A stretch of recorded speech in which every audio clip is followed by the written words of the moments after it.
Everyone, welcome to talent of smart study.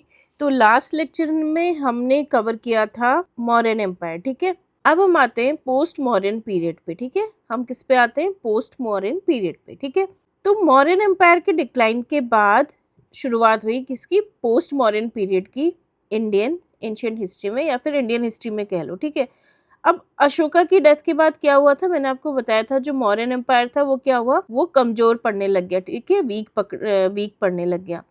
क्यों? Reason क्या था उसका? वीक सक्सेसर्स आए, एडमिनिस्ट्रेटिव डिफिकल्टीज हुई, फाइनेंशियल बर्डन पड़ा। ठीक है, इतना बड़ा एम्पायर को संभालने के लिए फाइनेंस भी आपका अच्छा होना चाहिए। इन सब चीज़ों की दिक्कतें आने शुरू हुई। इसके अलावा क्या हुआ? रीजनल पावर्स जो है वो आने लग गए थे, उभरने लग गए थे। ठीक है, अब देखो क्या हुआ 185 BCE में। किसमें? 185 BCE में लास्ट मौर्यन रूलर जिसका नाम था बृहद्रथा। क्या नाम था? बृहद्रथ भी बोलते हैं, बृहद्रथा। आप देख लो यहाँ पे। ठीक है, ये ना इसका स्क्रीनशॉट ले लिया करो जरूर, जो मैं ये पीपीटी लगाती हूँ ना इसका स्क्रीनशॉट जरूर ले लिया करो। तो बृहद्रथा जो था लास्ट मौर्यन किंग था। ठीक है, अब इसका कमांडर इन चीफ था, यानी कि जिसे हम क्या बोलते हैं? इसे बोलते हैं सेनापति। ठीक है, तो बृहद्रथ का जो सेनापति था उसका नाम था क्या? पुष्यमित्र शुंगा। ठीक है, क्या नाम था? पुष्यमित्र शुंगा। ठीक है, इसने शुंगा डायनेस्टी की शुरुआत करी। इसने जो लास्ट मौर्यन किंग थे, क्या नाम था? बृहद्रथा, उनकी हत्या कर दी थी। ठीक है, अब ये वाला पीरियड इंपॉर्टेंट क्यों है? देखो, जो मौर्यन पीरियड में पॉलिटिकल यूनिटी थी ना, वो खत्म हो गई। किसमें? शुंगा जो पीरियड है, शुंगा डायनेस्टी आई या फिर लेटर मौर्यन पीरियड कह लो। ठीक है, इसके अलावा क्या हुआ? फॉरेन इन्वेजन इंक्रीज हो गया। ठीक है, ब्राह्मणिकल ट्रेडिशंस फिर से रिवाइव होने लगे। आर्ट, आर्किटेक्चर, ट्रेड, ये सब चीज़ें फिर से फलने फूलने लग गई कह दो, यानी कि इसमें सुधार देखने को मिला, इसमें ग्रोथ देखने को मिली। ठीक है, तो चलो अब शुरू करते। तो शुंगा डायनेस्टी थी कब? 185 BCE से लेके 73 BCE इसका था टाइम पीरियड। फाउंडर कौन था? पुष्यमित्र शुंगा। नोट्स बनाते रहना। ठीक है, कैपिटल क्या थी इसकी? कैपिटल देखो, पाटलिपुत्र, कितना इंपॉर्टेंट नाम है ना, आपको हर जगह देखने को मिल रहा है। कैपिटल थी पाटलिपुत्र। ठीक है, तो ये थोड़ा सा ब्राह्मणिकल ट्रेडिशंस को ज़्यादा मानने वाली थी। कौन सी? शुंगा डायनेस्टी। ठीक है, अब हर्ष चरिता एक किताब है, क्या नाम है? जिसका नाम है हर्ष चरिता। ठीक है, इसको लिखा किसने है? वाण भट्टा ने, जिसे हिंदी में वाण भट्ट भी बोलते हैं।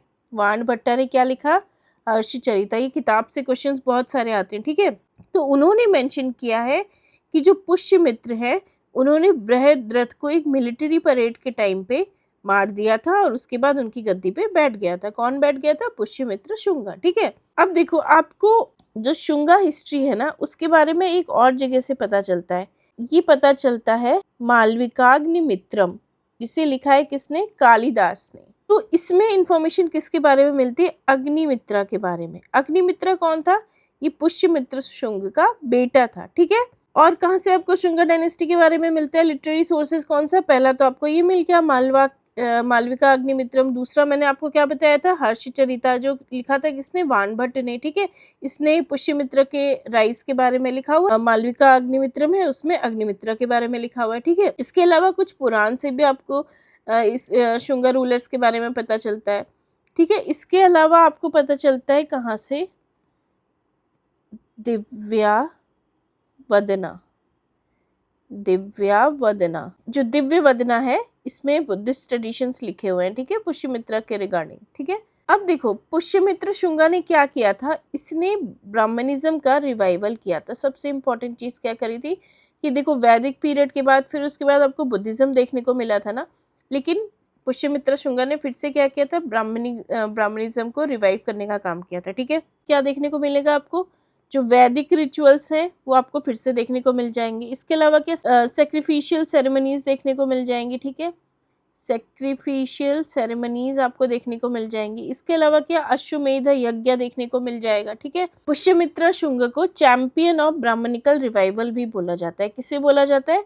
पुष्यमित्र शुंगा को। ठीक है, नोट्स बनाते रहना आप लोग। ठीक है, पुष्यमित्र शुंगा ने क्या किया था, 2 बार अश्वमेध यज्ञ परफॉर्म किए थे। ठीक है, अब इसका पर्पस क्या था अश्वमेध यज्ञ का, पहले भी मैंने बताया था आपको, क्या पॉलिटिकल सुप्रीमेसी करने के लिए, सुप्रीमेसी अपनी दिखाने के लिए। ठीक है, और इसके अलावा वैदिक कल्चर को रिवाइव करने के लिए क्या किया था, अश्वमेध यज्ञ किसने किया था, पुष्यमित्र शुंग ने। ठीक है, अब इसके बारे में, ये जो सेक्रीफाइसेस वगैरह है ना, इसके बारे में आपको कहाँ देखने को मिलता है, ये आपको देखने को मिलता है अयोध्या इंस्क्रिप्शन में। ठीक है, कहाँ देखने को मिलता है, अयोध्या इंस्क्रिप्शन में देखने को मिलता है। ठीक है, दूसरा क्या हुआ, देखो पहला तो ब्राह्मणिकल रिवाइवल हो गया, किसके टाइम पे, शुंगा डायनेस्टी में, पुष्यमित्र शुंगा के टाइम पे। दूसरा क्या है, कॉन्फ्लिक्ट विद इंडो ग्रीक्स। ठीक है, अब इंडो ग्रीक्स जो हैं वो आने लग गए थे भारत की साइड। इंडो ग्रीक्स को और क्या कहा गया, इनको कहा गया यवनास। ठीक है, यवन भी बोला जाता है किसको, इंडो ग्रीक्स को। ठीक है, तो अब ये क्या करने लगे थे, मॉडर्न पीरियड के डिक्लाइन के बाद जो इंडो ग्रीक रूलर्स थे उन्होंने इंडिया की तरफ एक्सपेंड करने का सोचा। ठीक है, तो पुष्यमित्र शुंगा ने बहुत सारे जो यवन का इनकर्शन था उसको रोकने की कोशिश करी थी। ठीक है, तो एग्जैक्ट डिटेल्स तो डिबेटेड है, लेकिन कुछ सोर्सेस सजेस्ट करते हैं कि शुंगा ने क्या किया था, गैंगेटिक प्लेन के आसपास जो फॉरेन अटैक्स थे उनको रोकने का कोशिश किया था। ठीक है, तो एक तरीके से आप कह दो शुंगा ने एक और क्या इंपॉर्टेंट चीज किया कि उन्होंने जो नदर्न इंडिया है उसको फॉरेन इन्वेजन से बचाया। ठीक है, नदर्न इंडिया को प्रोटेक्ट किया। ठीक है, तीसरी चीज आपको क्या देखने को मिलती है शुंगा डायनेस्टी में, एडमिनिस्ट्रेशन सिस्टम।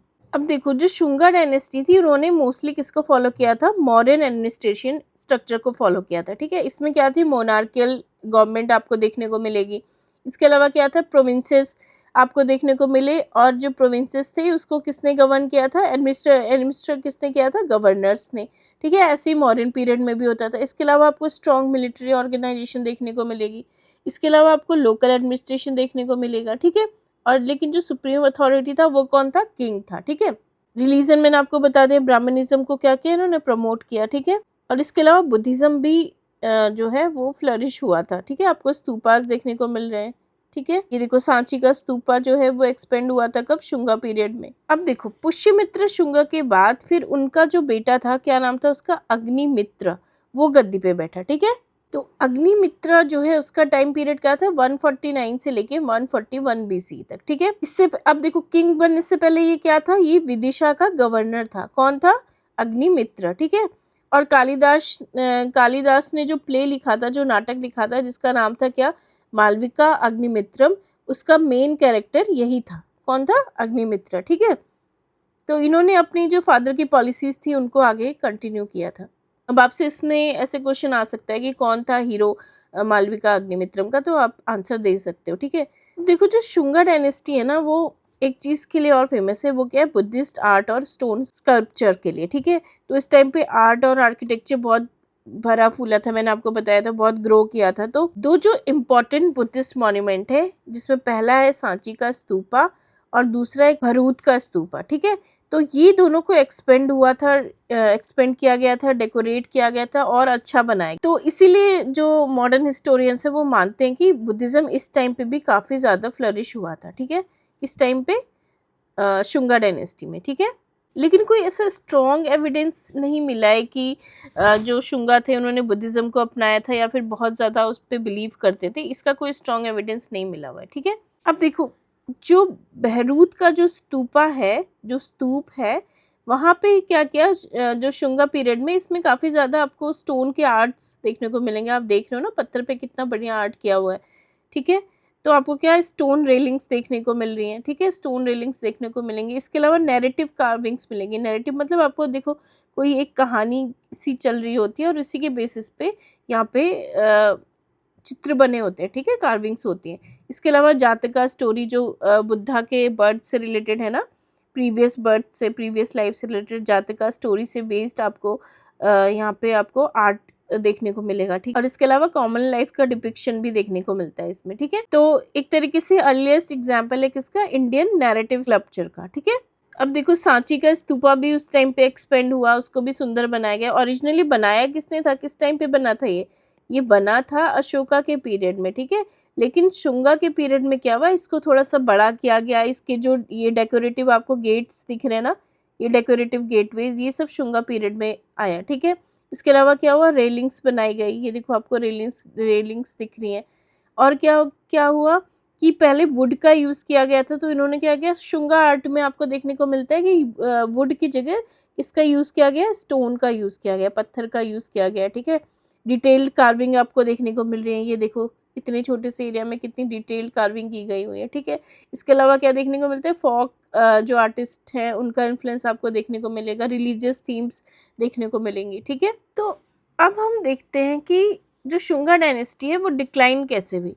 तो पुष्यमित्र और अग्निमित्रा के बाद बहुत सारे क्या हुए, वीक रूलर्स आए। कैसे रूलर्स आए, वीक रूलर्स आए, ठीक है। तो जो सेंट्रल अथॉरिटी थी ना वही कमजोर हो जाएगी तो शासन कैसे चलेगा, ठीक है। जब किंग है वही कमजोर है तो वो राज्य को कैसे संभालेगा, ठीक है। तो धीरे धीरे ये जो किंगडम था क्या हो गया, ये छोटा होता गया, श्रैंक होते गया। तो लास्ट शुंगा रूलर जो थे वो कौन थे, देवभूति। कौन थे, देवभूति, ठीक है। पुरानास के अकॉर्डिंग जो देवभूति थे ना वो बहुत ही वीक थे और प्लेजर लविंग थे, उनको प्रजा के बारे में कम सोचते थे, अपने बारे में ज़्यादा सोचते थे, ठीक है। तो उनका मिनिस्टर था, मिनिस्टर का नाम क्या था, वासुदेव कण्वा। क्या नाम था, कण्वा, ठीक है, या फिर इसे कण्व भी बोलते हैं, ठीक है, कण्व, ठीक है। तो इन्होंने क्या किया, इन्होंने ओवरथ्रो कर दिया किसको, देवभूति को। किसने किया, वासुदेव कण्वा ने, ठीक है। तो इस तरीके से शुंगा डायनेस्टी का अंत हो गया कब, 73 BCE में, ठीक है। तो उसके बाद आई कौन सी, कण्वा डायनेस्टी। टाइम पीरियड क्या रहा कण्वा डायनेस्टी का, 73 BCE से लेके 28 BCE तक, ठीक है। 73 BCE से लेके 28 BCE तक टाइमलाइन था किसका, कण्वा डायनेस्टी का, ठीक है। फाउंडर कौन थे, वासुदेव कण्वा, ठीक है, वासुदेव कण्वा। कैपिटल क्या थी इनकी, कैपिटल इनकी भी क्या थी, पाटलिपुत्रा थी, ठीक है। देखो जो कण्वा डायनेस्टी के रूलर हैं वो कौन कौन से हैं, उनके नाम याद कर लो। इनका ना ये आता है जैसे कौन रूलर पहले आया कौन बाद में, इस तरीके से क्वेश्चंस आ जाते हैं, ठीक है। इस पे मतलब सीक्वेंस बेस्ड क्वेश्चन आ जाते हैं। तो कौन कौन थे कण्वा डायनेस्टी के रूलर, तो देखो वासुदेव, भूमिमित्र, नारायणा, शर्मन, ठीक है। तो आप कैसे इसको याद कर लोगे, VBNS, ठीक है, VBNS, वासुदेव, भूमिमित्र, नारायण, सुशर्मन, ठीक है। वासुदेवा कौन थे, फाउंडर थे। फिर उसके बाद कौन आए, भूमिमित्रा, ठीक है। फिर थर्ड रूलर कौन बने, नारायणा। और सुशर्मन कौन थे, लास्ट रूलर थे किसके, कण्वा डायनेस्टी के, ठीक है। तो इस तरीके क्वेश्चन जरूर आता है इसमें पैटर्न बेस्ड, ठीक है। अब देखो फीचर क्या है कण्वा रूल के, जो कण्वा डायनेस्टी है उसके फीचर्स क्या है। जो कण्वा डायनेस्टी है ना उसने मेनली जो मगध रीजन था ना उस पर कंट्रोल किया हुआ था, ठीक है। तो ये अथॉरिटी जो है सिर्फ मेनली जो ईस्टर्न इंडिया है ना उधर तक ही रेस्ट्रिक्टेड थी, ठीक है। और कण्वा रूलर भी क्या थे, ब्राह्मण्स थे शुंगा की तरह, ठीक है। और कण्वा डायनेस्टी के टाइम पे, कण्वा रूल के टाइम पे क्या हुआ था, बहुत सारी जो रीजनल पावर्स है ना वो क्या हो गई थी, इंडिपेंडेंट हो गई थी। तो जो कण्वा थे वो भी ब्राह्मणिकल ओरिएंटेशन के थे, तो उन्होंने क्या किया था, ब्राह्मणिकल ट्रेडिशंस को सपोर्ट किया था, ब्राह्मणिकल रिलीजन को सपोर्ट किया था, वैदिक ट्रेडिशन को सपोर्ट किया था, ठीक है, वैदिक प्रैक्टिसेस को इनकरेज किया था। और इसमें आपको क्या देखने को मिलता है, ऑर्थोडॉक्स रिलीजियस पॉलिसीज देखने को मिलती है किस टाइम पे, कण्वा पीरियड में, ठीक है।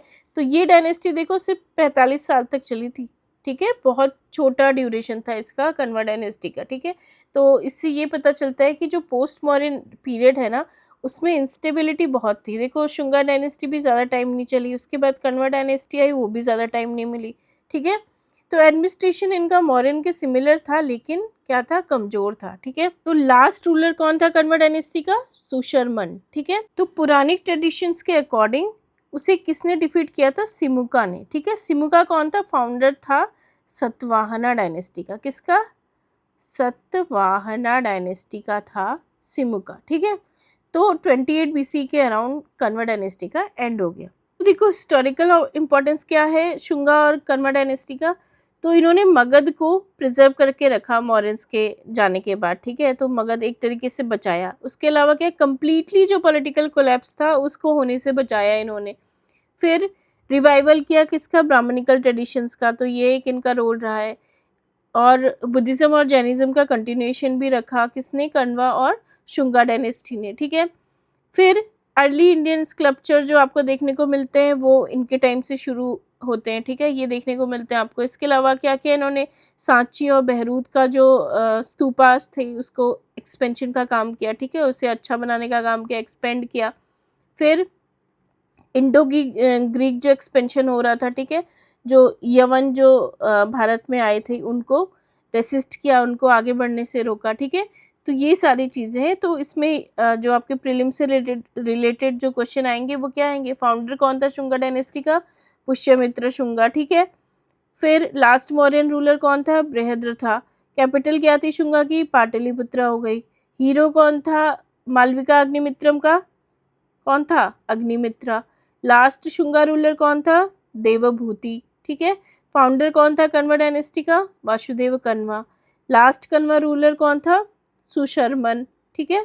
इस तरीके से जो क्रोनोलॉजी है ना वो इम्पॉर्टेंट हो जाती है। तो मौर्य आए, देखो मौर्यन पीरियड हुआ, मौर्य के बाद क्या आए, शुंगा आए, शुंगा आए, शुंगा के बाद क्या कौन आए, उसके बाद कण्वा आए, जिसे कण्वा भी बोलते हैं। फिर कौन आए, उसके बाद आपको इंडो ग्रीक देखने को मिलेंगे, ठीक है, इंडो ग्रीक्स आपको देखने को मिलेंगे। इंडो ग्रीक्स के बाद आपको शक रूलर देखने को मिलेंगे, शाका भी बोलते हैं। फिर पार्थियंस दिखेंगे, फिर आपको कुशांस देखने को मिलेंगे, ठीक है। फिर आपको सतवाहना देखने को मिलेंगे, फिर आपको गुप्ता देखने को मिलेगा, ठीक है। तो ये सीक्वेंस आपको याद रखना है, ठीक है। तो हम इसी अकॉर्डिंग इसी सीक्वेंस में पढ़ेंगे, ठीक है। ये समझ लो कि कण्वा के बाद ना जो मगध वाला रीजन था उसकी जो हिस्ट्री है ना वो बिल्कुल ब्लैंक है, ठीक है। उसके बाद सीधे गुप्ता पीरियड आ जाता है मगध वाले रीजन के लिए, ठीक है। तो मिलती हूँ आपसे अगली वीडियो में जिसमें हम देखेंगे इंडो ग्रीक्स के बारे में। और उससे पहले हम क्या करेंगे, इससे रिलेटेड शुंगा और कण्वा से रिलेटेड क्या करेंगे, एमसीक्यूज करेंगे। अपना ध्यान रखिए, आप लोग अच्छे से पढ़ाई करिए, अपने स्वास्थ्य का ध्यान रखिए। मिलती हूँ आपसे अगली वीडियो में। Thank you.